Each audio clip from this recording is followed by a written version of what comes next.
Permanent tissue की और एक कैटेगरी के बारे में, वो है कोलेनकाइमा।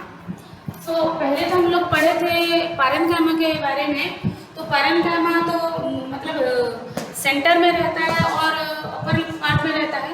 वैसे कोलेनकाइमा इस पोर्शन में, कोलेन एपिडर्मिस के नीचे कोलेनकाइमा रहता है और इसके डिफरेंट क्राइटेरिया के बारे में पढ़ लेते हैं। उसका पॉइंट सब क्या है, ऐसा क्या है, उसका डिफरेंट पॉइंट्स वो जान लेते हैं। जैसे कि ये सेल क्या है, लिविंग सेल है। जैसे कि हम लोग पारेन्काइमा पढ़े थे, वैसे एक कोलेनकाइमा भी एक लिविंग सेल से बना है। यही टिश्यू मतलब जो सिंपल परमानेंट टिश्यू में मैं जो बोली कि parenchyma, collenchyma, sclerenchyma, all those what I told you, out of that the parenchyma and colenchyma are living, colenchyma are made up of living cells, but the sclerenchyma is dead cell. Okay, let's discuss. So this is living cell. This parenchyma tissue is made up of the cells which are living. Okay, and these are elongated. Here I have drawn the LS, longitudinal section of collenchyma tissue. Okay, so ये जो elongated है and what are irregularly thickened, इसका ये जो मतलब thickened है क्या, at the corner. ये सेल जो है रेगुलरली शेप नहीं है, ये इसका शेप इरेगुलर है। किस एरिया में इरेगुलर है, एट द कॉर्नर्स। कॉर्नर सब में ये जो कॉर्नर्स है, ये हुआ, ये हुआ, ये हुआ, ये जो कॉर्नर्स है जितने, और यहाँ भी मैं लॉन्गिट्यूडिनल सेक्शन में दिखाएंगी ये सब क्या है, ये सेल, ये पोर्शन सब इरेगुलरली शेप है। ये रेगुलरली नहीं है, प्रॉपर शेप में नहीं है। तो कहीं ठीक है, कहीं थीन है। जैसे कि यहाँ ठीक है लेकिन यहाँ थीन है, फिर यहाँ ठीक है, फिर यहाँ ठीक है, और बीच बीच में ठीक है। वैसे यहाँ थीन है लेकिन ये सब पार्ट्स में देखो ठीक है। तो ये रेगुलरली और प्रॉपरली शेप्ड है क्या, नहीं है, ये इरेगुलर है। क्यों इरेगुलर है, कहीं थीन है, कहीं ठीक है, इसीलिए ये इरेगुलर है। ओके, तो किस पोर्शन में वो थिकेंड है, ये जो कॉर्नर सब है इस सब में वो थिकेंड है।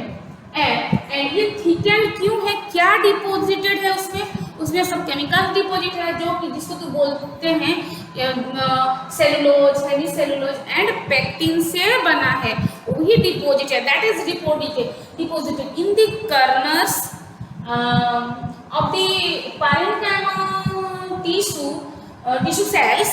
There the cellulose, hemicellulose and pectins are deposited. That's why the cells of the tissue are irregular. And इन सब के बीच उतना इंटरसेलुलर स्पेस नहीं होता है। So we can find very little intercellular spaces between the cells of this tissue. Okay, and yes, this tissue is present in those part of the plant which provide flexibility to the plant body. तो जैसे कि stem है, जब हम लोग fruits या flowers को plug करते हैं उस टाइम क्या होता है, वो जो स्टेम है वो बेंड होता है। अगर ज़्यादा खींच लेंगे तो वो टूट जाएगा, लेकिन अगर हम थोड़ा स्मूथली ऐसे खींचेंगे तो क्या होता है, वो बेंड होता है। हम लोग फ्रूट्स तोड़ते हैं कि फ्लावर्स तोड़ते हैं, तो वो जब तोड़ते हैं उस टाइम वो उसको तो खींचते हैं ना, तो वो डाउन होता है, बेंड होता है। लेकिन वो जो बेंडिंग होता है उसका branches, the bending down of the branches of the plant, that is due to the flexibility of the plant. And why these parts of the plants are flexible, due to the presence of the colenchyma tissue. So colenchyma tissue is flexible in nature. Okay, and this allow bending of various parts of the plant.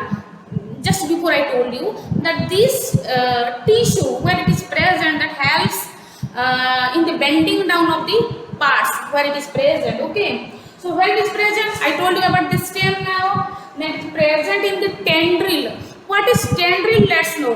आप लोग देखे होंगे जैसे कि pumpkin है, pumpkin में देखे होंगे कि अगर आप लोग देखे होंगे जिसकी व्हाइट वर्ड जो कि बोटल गड बोल रहे हैं, लौकी बोल रहे हैं, उसमें ऐसा ऐसे थ्रेड लाइक स्ट्रक्चर जैसे निकला रहता है, ऐसे ऐसे ऐसे रहता है, देखे होंगे ना। तो यही जो ग्रीन ग्रीन कलर का ऐसे ट्विस्टेड होके रहता है, उस स्प्रिंग जैसा रहता है ग्रीन कलर का, उसको क्या बोलते हैं? टेंड्रिल बोलते हैं। पंपकिन में भी आप लोग देखे होंगे, और जैसे कि लौकी में भी देखेंगे व्हाइट गड जो कि बोटल गड भी बोलते हैं, उसमें भी आप लोग देखे होंगे ऐसा ही स्ट्रक्चर रहता है। And yes, it is found in the stem of the climbers. Climbers मतलब क्या है? जैसे कि पंपकिन है, कि बिटर गड है, कि कुकुम्बर है, जो जैसे कि होता है जो उसको क्लाइंबस सपोर्टर चाहिए ग्रो करने के लिए, तो उनका जो स्टेम होता है बहुत ही सॉफ्ट होता है, बहुत ही सॉफ्ट होता है। क्यों सॉफ्ट होता है? क्योंकि उसमें पैरेन्काइमा टिश्यू प्रेजेंट है। And it is also present और फाउंड इन द पेट्यूल। पेट्यूल किसे बोलते हैं? ये लीफ का एक पार्ट है, और मैं लिखी उसके साथ midrib of leaf of what? Dicot plant. What is dicot plant? Dicot plant में ही मिडरीव तो क्या है? मिडरीव तो मोनोकोट प्लांट में भी है, लेकिन हम लोग पेट्यूल के बारे में डिस्कस कर रहे हैं। और ये जो पेट्यूल है ये सिर्फ किसमें पाया जाता है? डाइकोटिलिडन प्लांट्स में पाया जाता है। तो डाइकोटिलिडन प्लांट्स किसे बोलते हैं, डाइकोट किसे बोलते हैं, वो भी मैं बता दूंगी अभी आपको, लेकिन पहले पेट्यूल क्या है उसे जान लेते हैं। जैसे कि प्लांट का ब्रांच है, अगर मान लो ये एक ब्रांच है, ये एक ब्रांच है, तो ब्रांच से जैसे वो निकला है ना ये लीफ, तो यही पोर्शन को ये जो पोर्शन आप लोग देख रहे हैं, इसी पोर्शन को क्या बोलते हैं? पेट्यूल बोलते हैं। समझ में आई बात? And then in the middle part a thread like structure that runs out, you have seen this. ये जो रहता है ये बीच में है, तो क्या है? रीब जैसे है लीफ का, तो बीच में है, इसलिए इसको क्या बोला जाता है? मिड रीब बोला जाता है। तो ब्रांच में जो चिपका रहता है प्लांट लीफ का जो पार्ट, उसे क्या बोलते हैं? पेट्यूल बोलते हैं। एंड उसके बाद ये जो स्ट्रक्चर दिखाई देता है लीफ में, इसको क्या बोलते हैं? मिडरीब बोलते हैं। और मिडरीब से जो निकला है ये सब ऐसा स्ट्रक्चर सब निकला रहता है, उसको वेंस बोलते हैं। वेंस बोलते हैं, VEINS, वेंस बोलते हैं। और ये वेंस छोटा छोटा निकला, उसको वेन्यूल बोलते हैं। तो ये कोलन कैप का पोर्शन है, ये कोलन कैप है, ये सब ये आउटर लेयर को छोड़ने के बाद। यहाँ ये सब पाया जाता है। तो अभी हम लोग डिस्कस करेंगे डाइकोट क्या। डाइकोट है तो मैं मोनोकोट भी होगा, तो डाइकोट और मोनोकोट के बारे में कैसे पता लगा सकते हैं? जैसे कि डाइकोट मतलब एक हम सीड ले लेंगे, अगर सीड से भी पता चलेगा, अगर वो सीड के आउटर कोट को खोल देंगे, अगर 2 हाफ्स आया, then we can say that is dicotyledon. मतलब जैसे कि पी प्लांट का हुआ, पी प्लांट का अगर वो जो पी आता है जो घर में खाते होंगे ना ग्रीन पी, तो उसको अगर उसका आउटर कवर को अगर खोल देंगे हम लोग, तो अगर देखते हैं क्या देखते हैं? 2 halves we can find, so that is dicotyledon. 2 cotyledon है उसमें। लेकिन मोनोकोट क्या है? जो देखेंगे जैसे कि पैडी में हुआ, व्हीट में हुआ, कि मेज में हुआ, अगर देखे होंगे ना कि एक ही रहता है, एक ही कोटिलिडन रहता है, उसमें 2 हाफ्स नहीं रहता। जैसे कि आप लोग पैडी में भी उसका आउटर हस्क को खोल देंगे, आउटर कवर को खोल देंगे, तो क्या होता है? जो राइस देखते हैं एक ही पीस तो रहता है, उसमें 2 हाफ्स नहीं रहता। जिसकी मटर में रहता है, कि जैसे पी बोलते हैं उसमें रहता है, ऐसा उसमें नहीं रहता है। ये एक हुआ। और उसको अगर रूट को देंगे किसके? मोनोकोट की। अगर मोनोकोट की अगर हम रूट्स को देखेंगे, तो वो कैसा रहेगा? मोनोकोट।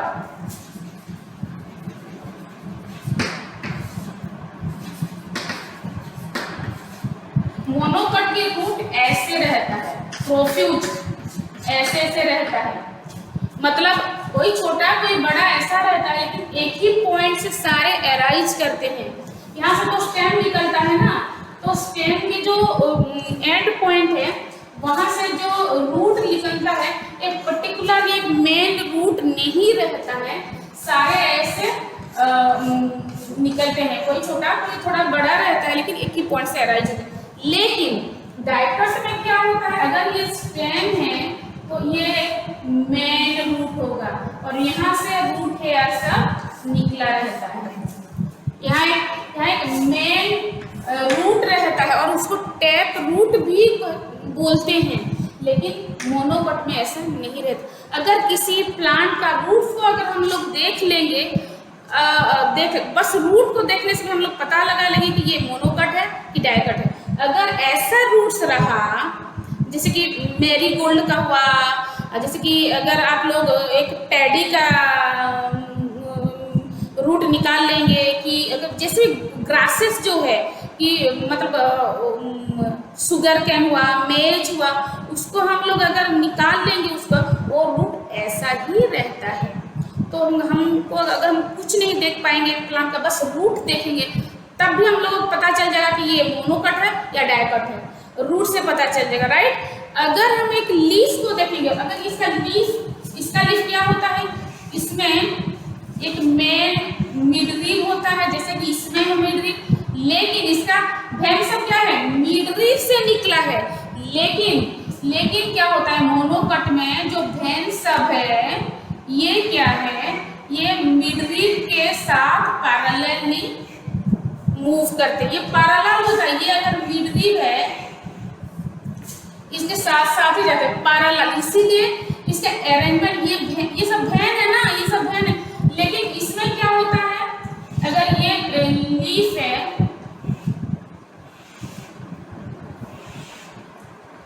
ये जो भेन सब है ये मिडरीव से निकलता है।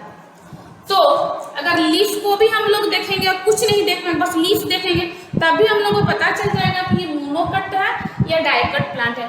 अगर ऐसे पैरेलल वेनेशन का मतलब क्या, अरेंजमेंट ऑफ भेन्स, तो ये जो भेन सब है ये पैरेलली मूव किए है किसके साथ, मिडरीव के साथ, मिडरीव जैसा क्या है उसका, तो ये सब पैरेलल रहता है डिस्टेंस इसमें, तो ये पैरेलल वेनेशन है। जैसे कि मेज में देखे होंगे, शुगर केन में भी वैसे ग्रासेस में रहता है।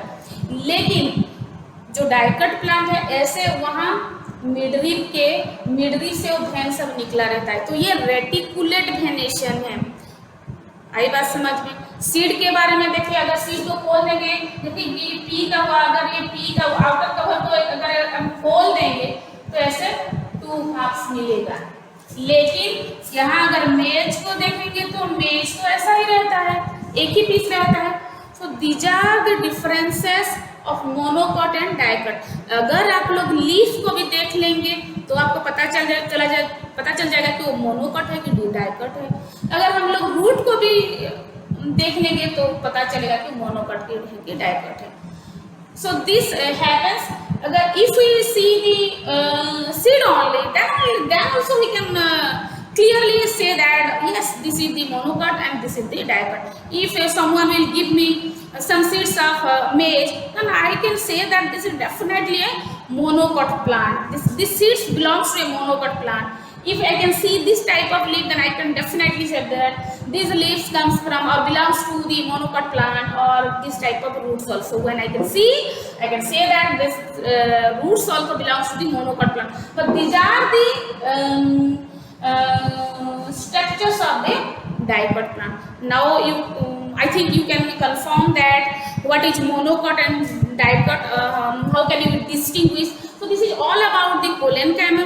In the next video we will discuss about this Sclerenchyma. So thank you.